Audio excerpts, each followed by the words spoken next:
morning, or depending when you're watching this, good afternoon, good evening, or good night. My name's Ross, and as always told, out of Voice of Radio.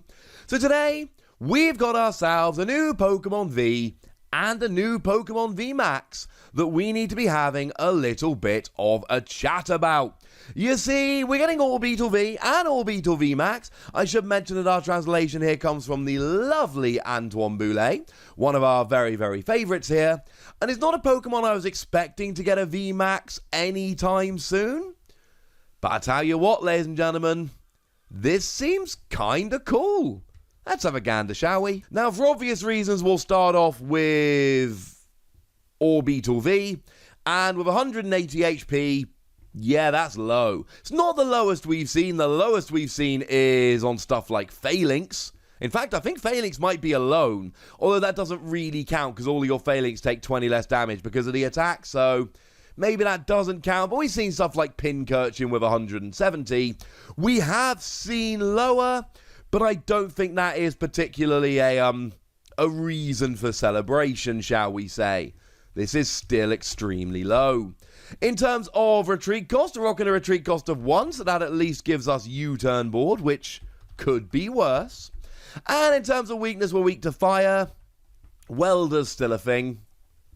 And it's always going to make Fire Dex better until it rotates out. And I know that at the moment, Fire Decks are not right at the top of the format. They've been set aside for the moment. But the fact of the matter is that with Welder running around, we're always, at least for the next year, going to see Fire Decks being good. So having a weakness to them is not something I would particularly celebrate. And being a grass Pokemon, it's alright.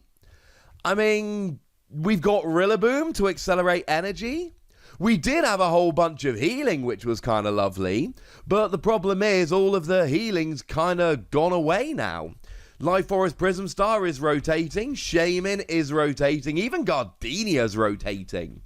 So, yeah. You've got Rillaboom to accelerate energy, but you might not need it. Now, in terms of Orbeetle V's attacks, we've got 1 grass energy, 20 damage.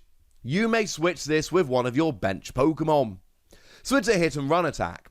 You do 20, and then you flick to the bench, and you put something else active. Maybe it's a Lily's Pokédoll, so that your opponent doesn't take a prize when they KO it.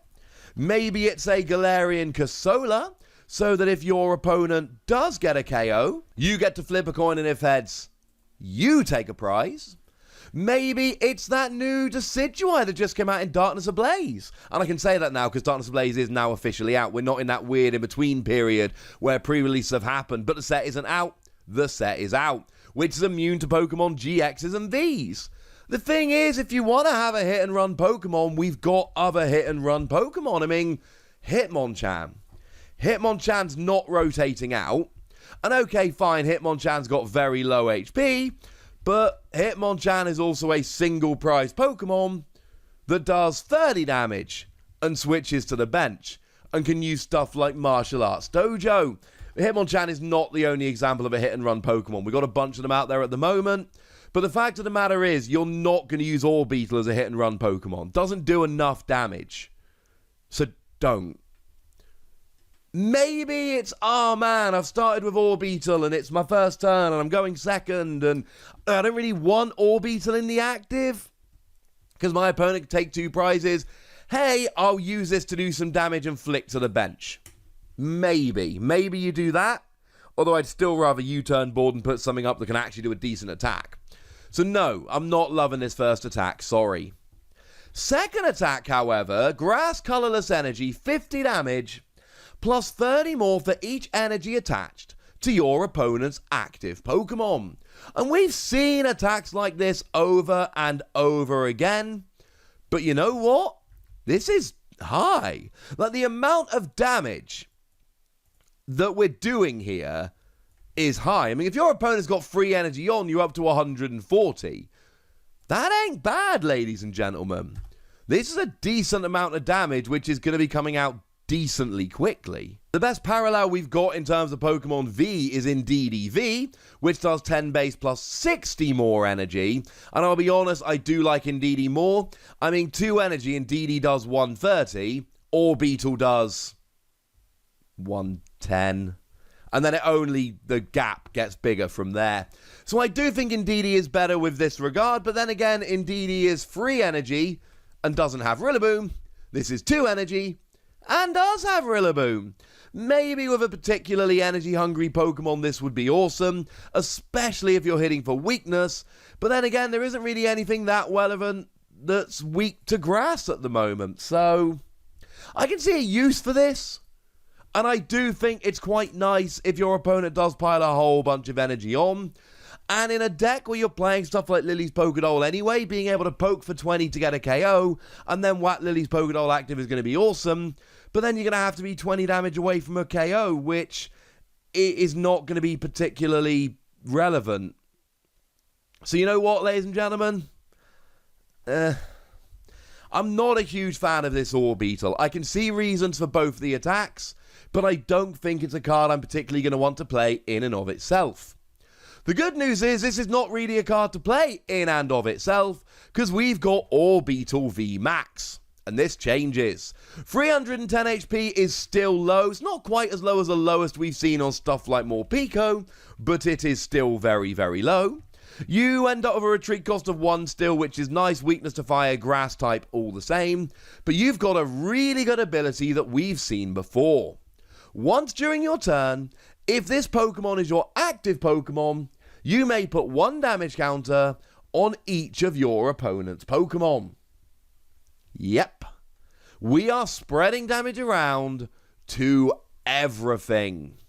And we've seen attacks like this in the past. This reminds me of a Flygon that was very, very good, saw a lot of play, and became a real top deck. Now, the Flygon, of course, that I am referring to is one of them there big shiny Pokemon. The first kind of chase card I ever really pulled, Flygon EX from Dragon Frontiers. I don't count base set holos, obviously I pulled a whole bunch of them back in the day. Flygon EX had the Pokebody Sand damage, which said as long as it was active, you put 1 damage counter on each of your opponent's benched basic Pokemon between turns. Which was kind of cool. Now there are a few differences here. This is once during your turn, not between turns.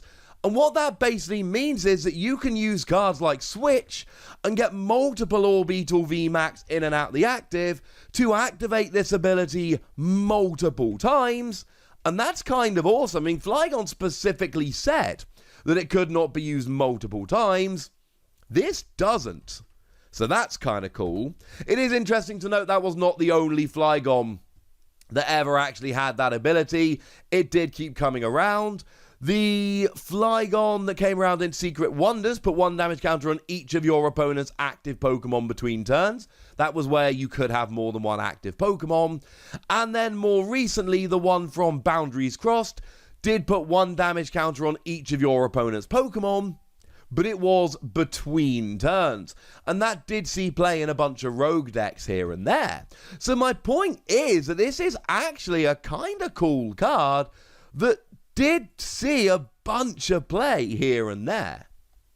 And now we've got the same ability on this Orbeetle. And generally speaking, 1 damage counter isn't going to be perfect, but it's going to spread and it's going to help you get some numbers rolling. And that's going to be kind of awesome. I just don't know if I want it on a free prize Pokemon. I love being able to put damage on all of my opponent's Pokemon without attacking. I love that I can do this multiple times per turn by switching out between Orbeetle. I don't love that it's on a free prize Pokemon that's quite weak, because my opponent can take it out and take free prizes. We've seen stuff like the Roxy Coughing combo, or Roxy Wheezing, you can use either, being really good. Roxy lets you discard up to 2 Pokemon from your hand and then draw 3 cards for each one discarded. And then Coughing and Wheezing, if discarded by Roxy, get to put 1 damage counter on each of your opponent's Pokemon. And then you'll be using stuff like Esper, for instance, the one from Unbroken Bonds. Esper for free energy does 20 damage to one of your opponent's bench Pokemon for each damage counter on that Pokemon. And clearly, right, if you can be using Roxy and say a couple of Orbeetle every turn, you are going to be able to drop 4 damage counter on every Pokemon every turn. That's kind of awesome. I mean, maybe you even start popping this in a Salamence deck. Salamence for free energy does 30 damage to each of your opponent's Pokemon, so if you play enough switching cards here, use Roxy as your supporter card for the turn, and you're dropping damage with Roxy, damage with Orbeetle, then damage with Salamence. I mean, with a Roxy, 2 Orbeetle, and a Salamence, that's 70 damage to each of your opponent's Pokemon every turn. And this is how I think we play Orbeetle. I worry that it's a free prize Pokemon that you've got to use, and that's sad, etc. But the fact of the matter is, when combined with stuff like Roxy and Salamence, you could have yourself a really quite ridiculous spread deck here that really spreads a ridiculous amount of damage. Now, the attack is very similar to the one on the Pokemon V. 2 energy, 50 base, plus 50 more for each energy attached to your opponent's active Pokemon. And it's still not as good as Indeedee's attack. Indeedee, 2 energy on the opponent's Pokemon, you do 130. Orbeetle does 150. 3 energy on, Orbeetle does 200. And Indeedee does 190. 4 energy on, Orbeetle will do 250. And Indeedee will do 250, and then from there, Indeedee just takes off. 6 energy on, Orbeetle's doing 350, but 6 energy on, we're doing 370 with Indeedee, and it just keeps going. Just keeps going. So no, I'm not loving the attacks on Orbeetle.